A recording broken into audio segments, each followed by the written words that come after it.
안녕하세요, 리뷰카우입니다. 안녕하세요, 리뷰 마우스입니다. 네, 저희가 오늘은 특별히 개봉작, 따끈따끈한 개봉작을 좀 다뤄보려고 합니다. 긴급 편성을 했죠, 오늘. 네, 그 개봉작은 더 배트맨입니다. 더 배트맨. 많은 분들이 정말 오랫동안 기다렸을 영화라고 저희가 생각이 들고 지금 한창 극장에서 상영 중인데요. 호불호가 좀 많이 나뉘는 영화죠. 저희는 다 극장에서 보고 왔는데요. 어떠셨어요? 영화를 보고 나오면서 사실 저는 처음에 섭섭했어요. 뭐가요? 이게 정말 내가 기다렸던 그 히어로 배트맨이 맞나? 이렇게 하려고 나한테 5년이라는 시간을 기다리게 만든 거야? 너무 짜증나는 부분이 많았어요. 길고 지루하고 왜 저기서 인물 설정을 저렇게 했고, 그런데 곱씹어 보니 수작인 부분이 굉장히 많습니다.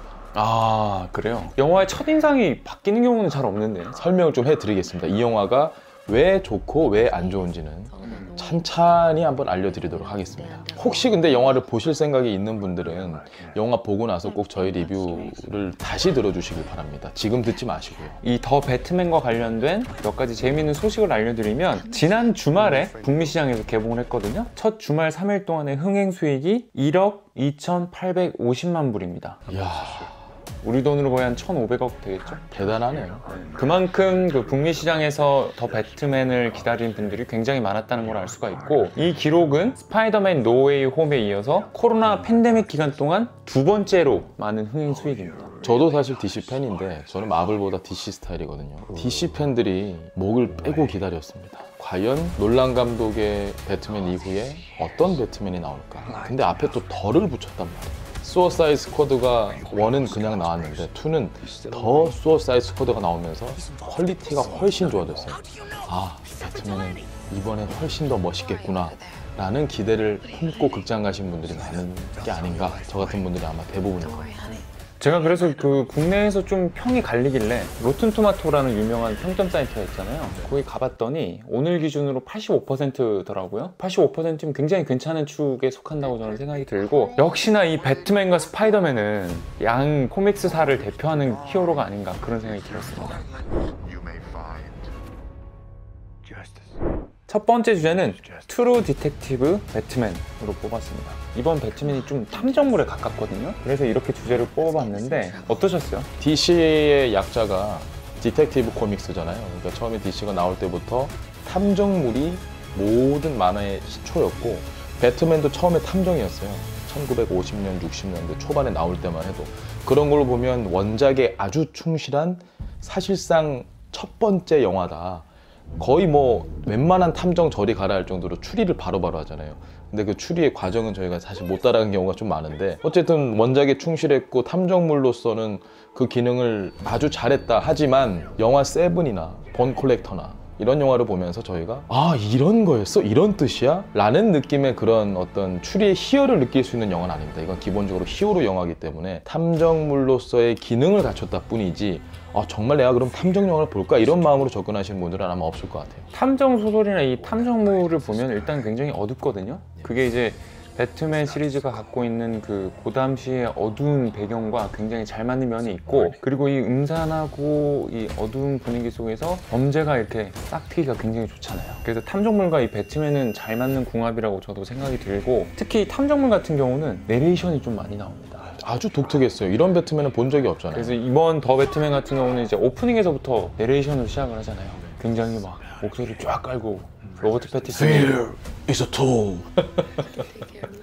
로버트 패티슨이 오프닝에서부터 멋있는 목소리로 내레이션을 쫙 하면서 시작을 하거든요. 그 문장을 자세히 들어보면 약간 병맛이에요.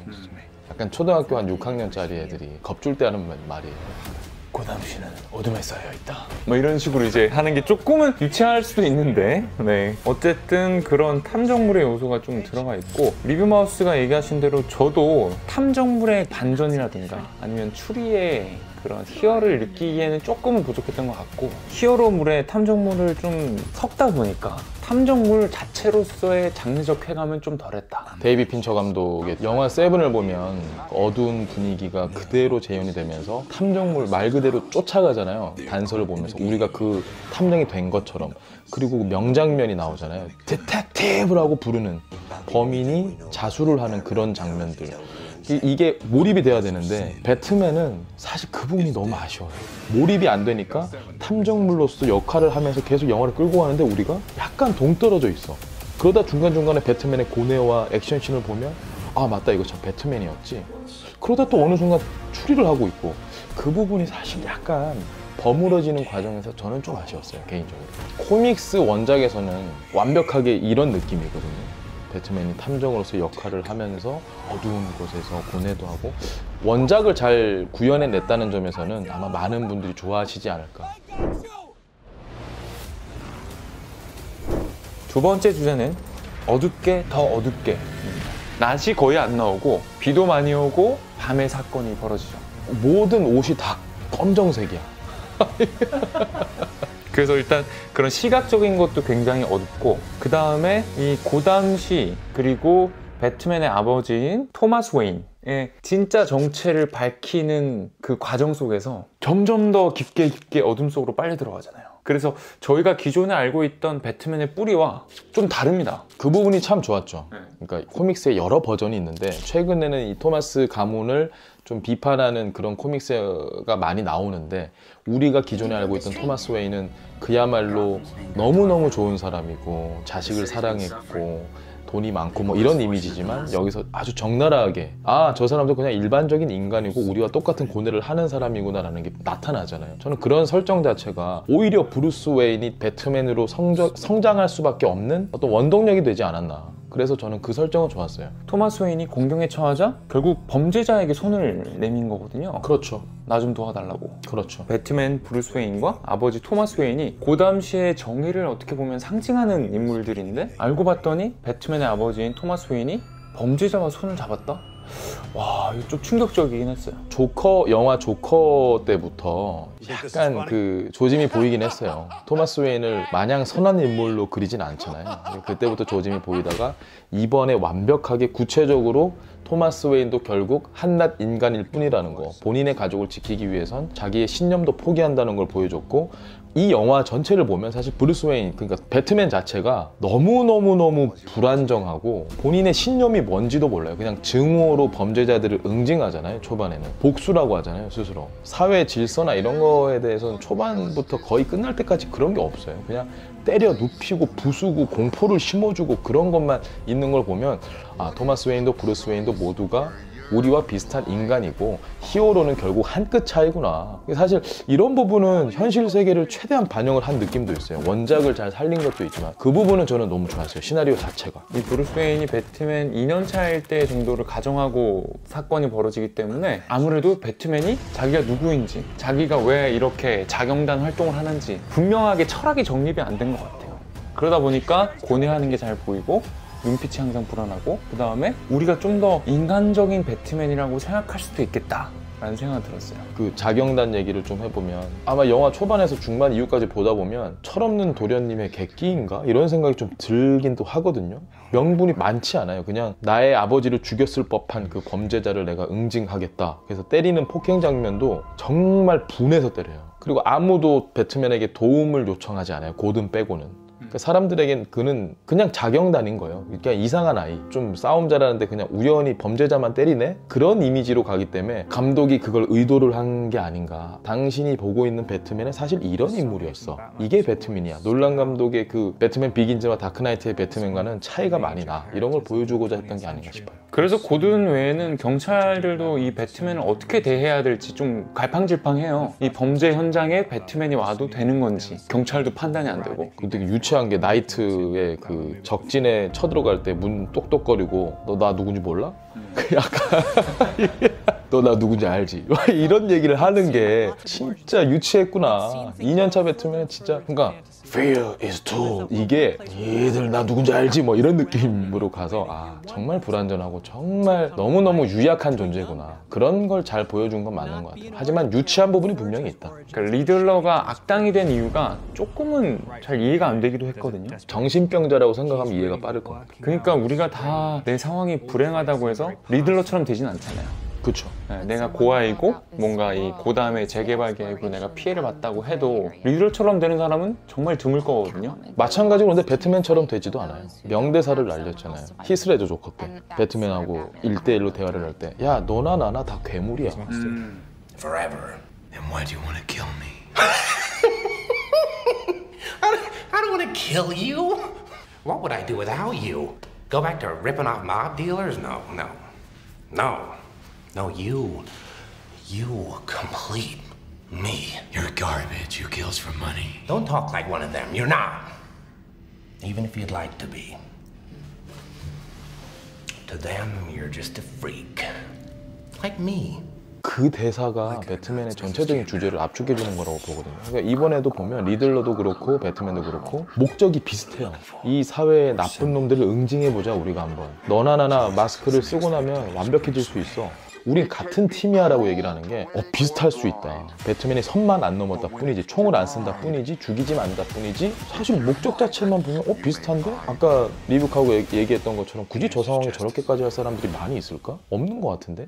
그래서 일종의 정신병이 있는 사람들이다. 배트맨이 약간 정신병이 좀 있네요. 있죠. 뭐 과대망상이 없다고 볼 수 없죠. 그 박쥐들이 막 날아다니면서 자기를 괴롭히고 이건 다 과대망상의 일종이고 피해의식도 굉장히 강하고 자기보호도 굉장히 강하고 근데 각성을 해서 정신을 차리고 이렇게 돼서 우리가 영웅으로 얘기를 하는 거지. 당장 뉴스에 나와봐요. 누가 갑자기 가면을 쓰고 범죄자들을 응징하러 다닌다. 박수는 치지만 그 사람 근처에 아무도 안 갈 거예요. 무서워서. 그리고 사실 그 박쥐 가면을 쓴다는 게 옛날에 그 마이클 키튼이라든가 그 다음에 크리스찬 베일이라든가 이번에 로버트 패티스처럼 잘생긴 백인 남자가 가면을 써도 약간 우스꽝스러운데 그냥 보통 사람이 그런 가면을 쓰고 망토를 휘두르면서 거리를 다닌다? 아, 할로윈 아니면 정말 상상하기 힘든 일이에요, 그죠? 자, 이게 이제 마지막 주제가 저희가 결국 하고 싶었던 이야기인데 차별화와 작품성의 상관관계가 뭘까? 이 질문을 던지고 싶었어요. 일단 배트맨 시리즈를 저희가 돌이켜보면 팀 버튼의 배트맨 1, 2가 있었고 조엘 슈마워 감독의 배트맨 3, 배트맨 포에버, 배트맨 4, 배트맨과 로빈 그 다음에 가장 최근은 크리스토퍼 놀란의 다크나이트 3부작이 있었죠. 그 중에서 조엘 슈마워 감독의 3, 4는 좀 논외로 하고 대체로 이제 그 영화는 좀 아니다 라는 평이 많기 때문에 그러면 이번에 그 더 배트맨하고 팀 버튼 감독의 배트맨 그리고 크리스토퍼 놀란 감독의 배트맨 어떻게 다른지 좀 얘기를 해볼 필요는 있을 것 같아요. 연식의 문제가 일단 있는 것 같아요. 팀 버튼 감독의 배트맨은 이미 자리를 잡은 배트맨이고 크리스토퍼 놀란 감독의 배트맨은 저희가 비긴즈부터 봤으니까 우리가 호흡을 같이 해서 익숙한 배트맨이고 이 로버트 패티슨은 아시다시피 2년 차잖아요. 그 수트를 입고 하늘에서 떨어질 때 약 한 1초 정도 얼굴로 연기를 하거든요. 너무 무서운데? 배트맨이 그 장면이 진짜 디테일했던 것 같아요. 정말 연기를 잘했잖아요. 고소공포증을 약간 느꼈던 것 같아요. 배트맨이라고 안 무섭겠습니까? 약간 멈칫하거든요, 뛰어내리기 전에. 길거리에 있는 악당하고 싸울 때도 압도적이지 않아요, 배트맨은. 다만 배트맨이 압도적일 때는 언제냐면 어둠 속에 들어가 있을 때. 렌즈를 끼잖아요. 자기만 잘 보이는 것 같아요. 반칙이네. 아니 뭐 총알도 다 튕겨내잖아요. 총알만 튕겨내요. 맞으면 아파하고 폭탄 터지면 날아가고 기절하고 경찰서에서 도망가는 씬을 보면 확실히 느낌이 오죠. 우리가 기존에 알던 배트맨 같으면 갑자기 뭐 차나 오토바이 하나 불러가지고 벽 뚫고 막 와가지고 탁 타고 도망갈 것 같은데 미친 듯이 뛰잖아요, 그냥. 아, 배트맨도 사람이고 그냥 일반적인 히어로가 아니고 그냥 사람이다. 그건 좋았어요. 그런 건 다 좋았어요. 저는 마음에 들었어요. 그래서 팀 버튼의 배트맨 1, 2하고 크리스토퍼 놀란 감독의 다크나이트 3부작하고는 확실히 좀 다르다는 느낌은 있어요. 저희가 앞에 말씀드렸던 뭐 탐정물로서의 특징도 도드라지고 그리고 굉장히 어둡고 더 어둡기 때문에 제 생각에는 팀 버튼의 배트맨은 어둡고 만화적이에요. 어둡고 만화적이라는 거는 팀 버튼 감독의 그 작품 세계를 이렇게 보시면은 굉장히 만화적인 캐릭터 그리고 만화적인 설정 이런 게 굉장히 많이 나옵니다. 가이존이라든가 잭 니콜슨의 조커 자체가 아주 만화적인 인물이기 때문에. 근데 내용은 굉장히 어둡고 생각보다 잔인해요. 굉장히 무서워요. 크리스토퍼 놀란 감독의 다크나이트 3부작은 어둡고 영화적이에요. 위트도 있어요, 나름. 놀란 감독은 뭐 익히 잘 알려진 대로 CG를 잘 쓰지 않는 감독이고 영화적인 스펙터클이 엄청납니다, 영화에. 어마어마하죠. 배트맨 시리즈에서도 뭐 군중신이라든가 아니면은 뭐 다크나이트 같은 경우는 그 트레일러가 전복되는 씬 이런 거는 다 실제로 아날로그로 다 찍은 거거든요. 날아다니는 배트 젯도 실제로 만든. 그러니까 영화적인 스펙타클이 굉장하기 때문에 놀란 감독의 배트맨은 어둡고 영화적이다 이렇게 저는 표현을 하고 싶고, 이번 영화는 그냥 어두워요. 카카오 그 초콜릿 퍼센테이지로 치면 98% 정도. 완전 다크 초콜릿 그런 느낌이고, 그렇게 차별화를 꾀한 것 같아요. 다른 배트맨 시리즈와 차별성을 얘기를 할 때 캐트우먼을 빼놓을 수가 없죠. 저의 최고 캐트우먼은 그 미셸 파이퍼가 연기했던 팀 버튼의 배트맨에 나오는 캐트우먼. 근데 그 캐트우먼은 완성형입니다. 누가 봐도 비현실적이고 누가 봐도 그냥 고양이와 한 몸인, 약간 정신착란증도 좀 보이는. 근데 지금 이번 더 배트맨의 캐트우먼은 캐트우먼이라는 말이 한 번도 안 나옵니다.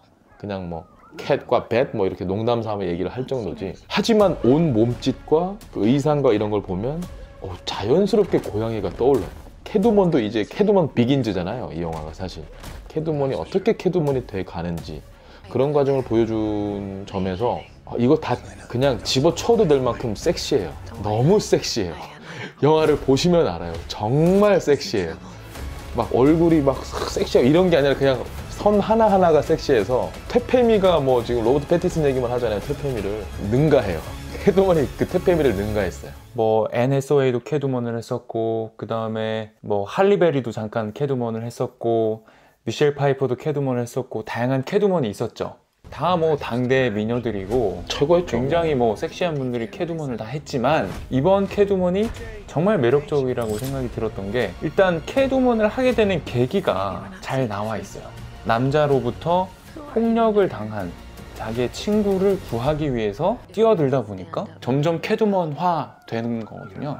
이번 캐트우먼이 조크라비츠인데 역대 다른 캐트우먼들에 비해서 전혀 모자라지가 않습니다. 어쩌면 능가하는 면이 많다고 생각을 하고, 고양이들이 나오긴 하지만 뭐 귀엽게 이제 지나가는 정도이고, 방금 리뷰마우스가 말씀하신 것처럼 굉장히 모든 동작이 섹시한 자태가 드러나고 뭔가 고양이를 떠올리게 만들어요.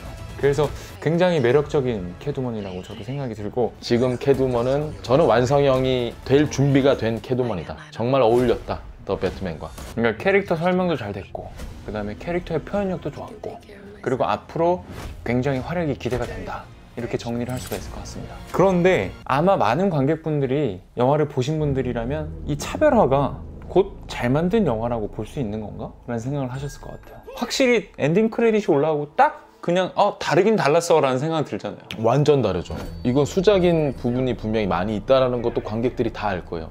이게 배트맨이지, 히어로라는 게 사실 이런 거지, 이렇게 탄생하는 게 정말 리얼이지라는 것도 느끼고, 빌런도 너무 생각보다 괜찮았어요. 리들러를 이렇게 표현한 영화가 없었잖아요. 그런데도 불구하고 우리가 나올 때, 아니요, 나오기 전에 느껴요. 이미 몇 시지? 아직 안 끝났네. 길어요. 지루해요. 왜 지루하냐? 불필요한 장면들이 너무 많다는 느낌을 받고, 내레이션도 와닿지 않는 부분이 너무 많고, 극 중에서 인물과 인물과의 관계를 이상하게 설명해줘야 될 건 안 해주고 스킵하고, 설명 굳이 안 해줘도 되는 건 막 길게 가고, 캐트우먼이 친구하고 있는 장면, 이런 장면은 사실 그렇게까지 중요한 장면이 아니거든요.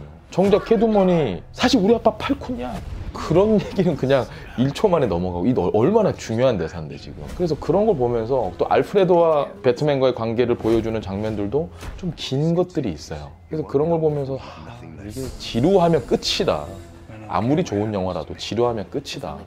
저는 그런 부분은 결코 커버 칠 수 없는 영역이라고 생각합니다. 이건 연출이 잘못됐든 아니면 극작가가 내용을 중간중간에 잘못 덜어냈든 좀 되게 많이 아쉬움을 주는 부분이 확실히 있다고 봅니다. 근데 저는 그 생각은 했거든요. 이게 상업영화면 극장에서 최대한 많이 트는 게 돈을 버는데 유리하거든요. 그러면 이 워너브라더스라는 이 세계 굴지의 영화사가 쓸데없이 러닝타임을 3시간으로 두지 않았을 거예요. 사전에 엄청나게 시사회를 해가지고 러닝타임이 175분이긴 한데 더는 못 자르겠다, 아마 이 결정을 해서 개봉을 했을 거예요. 아마 왜 그런 결정을 내렸을까요?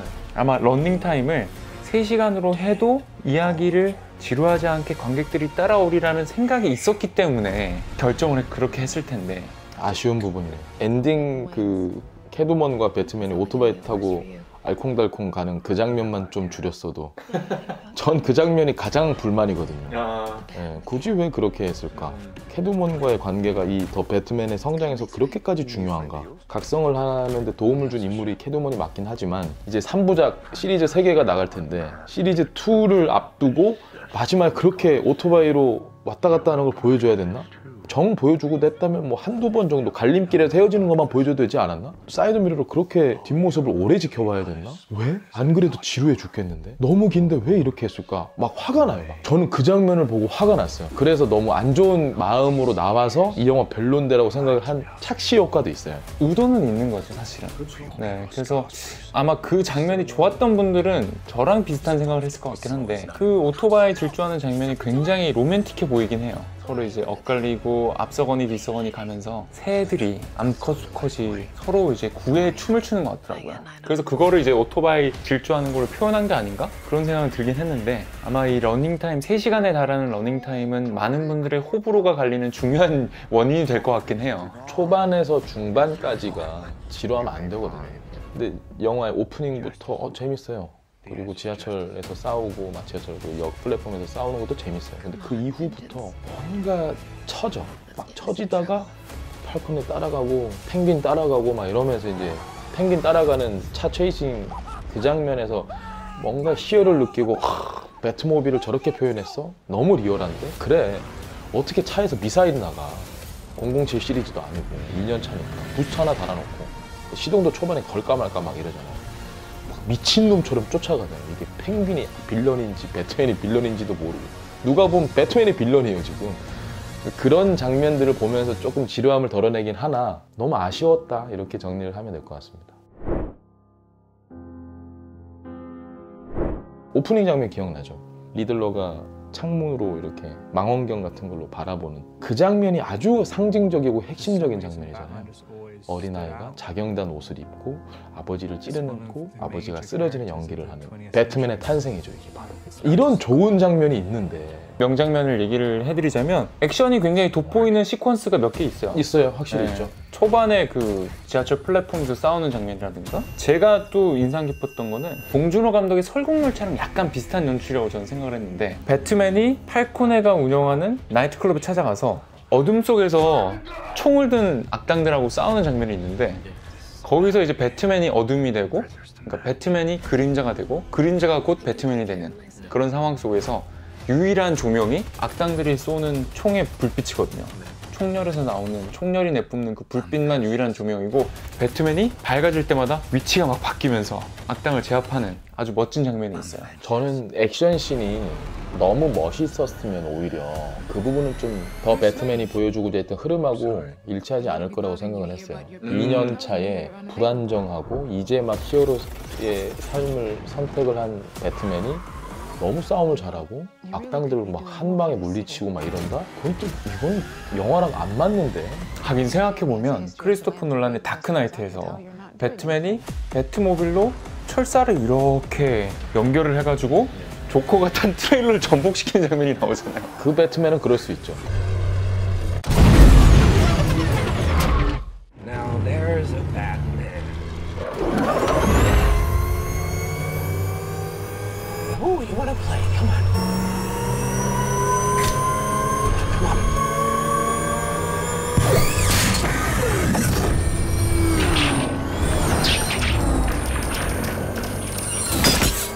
He missed.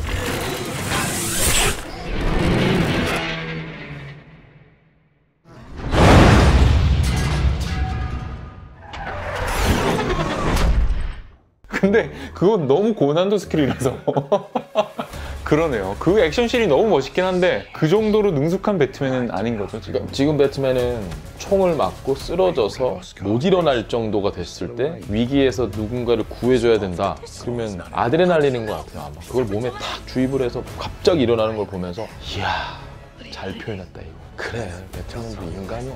그 저스티스 리그에 나오는 슈퍼맨과 싸우는 그런 배트맨은 말이 안 되잖아요 사실. 어떻게 외계인하고 싸웁니까? 저는 그래서 오히려 전투씬이 조금 아쉬운데 라고 하시는 분들에게는 이게 바로 리얼입니다 라는 얘기를 해주고 싶어요. 설정상 2년차 배트맨은 이렇게 능숙하지가 않다. 그걸 잘 리얼하게 표현을 한 거죠. 자, 그러면 저희는 오늘 긴급 더 배트맨 리뷰를 마치고요. 다음에 더 재미있고 좋은 영화로 찾아뵙겠습니다. 안녕히 계세요.